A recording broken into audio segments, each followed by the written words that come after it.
एक समय की बात है। एक खूबसूरत सा जंगल था। जंगल के पास एक बेहद खूबसूरत तालाब था, लेकिन तालाब भूतिया था। वहाँ पास में ही एक गांव पड़ता था। गांव की औरतें उस तालाब की तरफ आती थी। गांव की औरतों को तालाब आकर्षित करता था और बेहद ही खूबसूरत था, इसलिए औरतें उसकी खूबसूरती को देखकर तालाब के पास आया करती थी। औरतों की निगाहें उससे हटती तक नहीं थी। वहाँ तालाब में नहाती थी, खूब एंजॉय करती थी, लेकिन औरतों को नहीं पता था कि वहाँ एक खौफनाक भूतिया तालाब है। उन्हें नहीं पता था। जो भी औरत उस तालाब में जाती थी, थोड़ी देर बाद वहाँ एक चुड़ैल बन जाती थी। अक्सर वहाँ पर जो भी औरत आती थी, वहाँ अकेली ही आती थी, इसलिए वहाँ चुड़ैल बन जाती थी। फिर उस चुड़ैल को कोई पहचान नहीं पाता था। जो भी चुड़ैल को देखता था, उससे डर के भाग जाता था। औरतें कहती थी, अरे मैं तो अच्छी खासी थी, अब मैं चुड़ैल कैसे बन गई? हे भगवान, अब तो मुझसे सब डरेंगे, मुझे कोई पहचानेगा भी नहीं। औरतें बहुत ज्यादा डर जाती थी, लेकिन वहाँ चुड़ैल रूप में आकर अक्सर चुड़ैलों वाली हरकत करने लगी जाती थी। काफी औरतें उस तालाब की तरफ आकर्षित होती जा रही थी। गांव की औरतों की जनसंख्या कम हो रही थी, क्योंकि औरतें तालाब की तरफ आती थी, तालाब में खूब नहाती थी और थोड़ी देर बाद वहाँ एक खतरनाक चुड़ैल में बदल जाती थी। जो भी औरतें उस तालाब में आती थी, फिर वापस लौटकर कभी अपने घर पर नहीं जाती थी, क्योंकि वहाँ एक चुड़ैल बन जाती थी और चुड़ैलों जैसी हरकत करने लगती थी। फिर उन्हें अपने और पराये में फर्क नजर नहीं आता था। थोड़ी देर तक तो वहाँ अपनों के बारे में सोचती थी, लेकिन फिर वहाँ एक खतरनाक चुड़ैल का रूप ले लेती थी। खतरनाक चुड़ैल से लोग डरते थे, इसलिए उनके आसपास भी नहीं आते थे। एक दिन की बात है, जब लोगों को यहाँ भनक लग गई। रामू कहता है, सरपंच जी, मेरी पत्नी 8 दिन से गायब है, पता नहीं कहाँ पर है। वहाँ तालाब में नहाने के लिए गई थी। अक्सर औरतें तालाब की तरफ जाती है और वहाँ पता नहीं वहीं पर रह जाती है। मुझे तो कुछ गड़बड़ लगती है, हमें कुछ करना होगा, वरना ऐसे तो गाँव की जनसंख्या कम होगी और औरतें तो खत्म ही हो जाएगी। सरपंच जी कहता है, हाँ मुझे भी कुछ न कुछ गड़बड़ तो जरूर लग रही है। हमें किसी औरत को भेजना होगा, वही इस बात का पता लगा सकती है। वो है हमारे गांव की एक बुजुर्ग औरत, जो कि बहुत शक्तिशाली और ताकतवर है।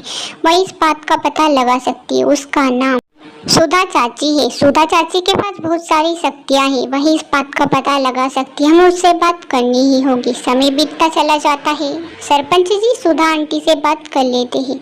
एक दिन की बात है, जब सुधा आंटी पता लगाने के लिए खुद ही तालाब की तरफ चल देती है। सुधा को जंगल में कुछ अजीब लग रहा था। वहाँ जंगल में पहुँचते ही अलग आवाज कर रही थी। इधर चुड़ैलों की टोली भी आपस में बातें कर रही थी। कह रही थी, अरे बहन, हम चुड़ैल बन गए तो बन गए, लेकिन गांव की बाकी औरतों को हम चुड़ैल नहीं बनने देंगे। जब से हम चुड़ैल बने हैं ना, परिवार के बारे में तो सोचते भी नहीं। घर जाना हमें अच्छा ही नहीं लगता, इस तालाब में रहना ही अच्छा लगता है। अब जो भी औरतें आएंगी ना, हम उनसे मना कर देंगे, इस तालाब के अंदर ना आए, वरना वो भी चुड़ैल बन जाएंगी।